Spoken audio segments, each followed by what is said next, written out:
రుణమాఫీ 2 లక్షల వరకు అమలు చేస్తామని చెప్పంటే 2 లక్షల పైబడ్డ వాళ్ళు ఎంతమంది ఉన్నా కానీ ఆ 2 లక్షల రూపాయల వరకు రుణమాఫీ చేయాల్సిన బాధ్యత ప్రభుత్వంపై ఉంటుంది. 2 లక్షల పైబడ్డ వాళ్ళకి అని చెప్పని అది ఎగ్గొట్టేసింది అని చెప్పి అంటున్నా. నువ్వు రుణమాఫీ ఎగ్గొట్టేసిండు, రైతులకు పెట్టుబడి కల్పన ఎగ్గొట్టేసిండు. నువ్వు ఏ విధంగా కనీసం చదువు ఇక చదువుకుంటే విద్యార్థులు ఏదైతే ఈ దేశ భవిష్యత్తు, ఈ తెలంగాణ రాష్ట్ర భవిష్యత్తు, అసలు తెలంగాణ రాష్ట్రం ఏర్పాటుకు ఏదైతుందో మూలం ఇలా విద్యార్థులు నిరుద్యోగ యువత అని చెప్పంటున్నా. తెలంగాణ రాష్ట్ర ఏర్పాటు ఉద్యమానికి మూలం ఏదైతుందో విద్యార్థులు నిరుద్యోగ యువత అని చెప్పంటున్నా.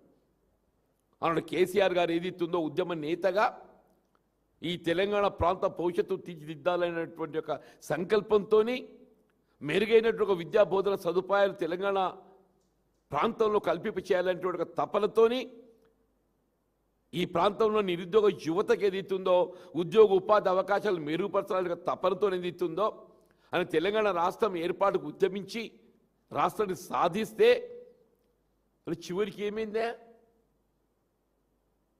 ఇది శాస్త్రం ఉంది, ఈయన కాచి నక్కల పాలు చేసినట్టు అయిపోయిందా? ఏమంత మెరుగైన పాలని చెప్పారు రేవంత్ రెడ్డి కూసురుడు దొర అంటే పెట్టుబడిదారుడు, దొర అంటే పెట్టుబడిదారుడు అని చెప్పి అంటున్నా.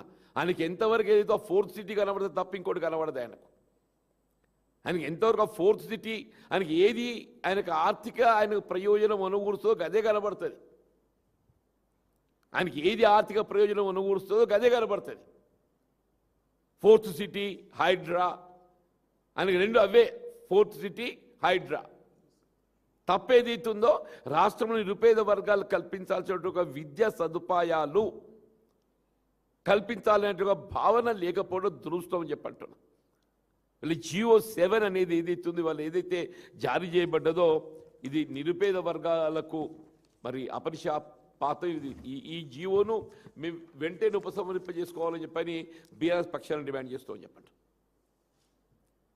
ఈ GO 7 ఏదైతుందో వెంటనే ఉపసంహరింపజేసుకోవాలని చెప్పని ఈ ప్రభుత్వాన్ని డిమాండ్ చేస్తామని చెప్పండి. దీన్ని ఉపసంహరింప చేసి వీళ్ళ గతంలో ఏ విధంగా ఫీజు రీయింబర్స్మెంట్ పథకాన్ని అమలు చేయడం జరిగిందో ఆ ఫీజు రీయింబర్స్మెంట్ పథకాన్ని విద్యార్థులు ఏదైతుందో వాళ్ళ చేరిక సమయంలో ఏ విధమైనటువంటి ఫీజులు చెల్లించకుండా వారి కళాశాలలో చేరిక పొందే అవకాశం గతంలో లాగా కొనసాగింపజేసే విధంగా కళాశాలలు చెల్లింపజేయాల్సినటువంటి ఒక బాధ్యత ఎవరి మీద ఉంటుంది? ప్రభుత్వంపై ఉంటుంది. ఆ బాధ్యత మీరు నిర్వర్తించండి. కానీ ఏది ఇస్తుందో రాజ్యాంగం కల్పించిన హక్కు అని చెప్పంటుంది. ఇది దాన్ని నీరు గార్చే విధంగా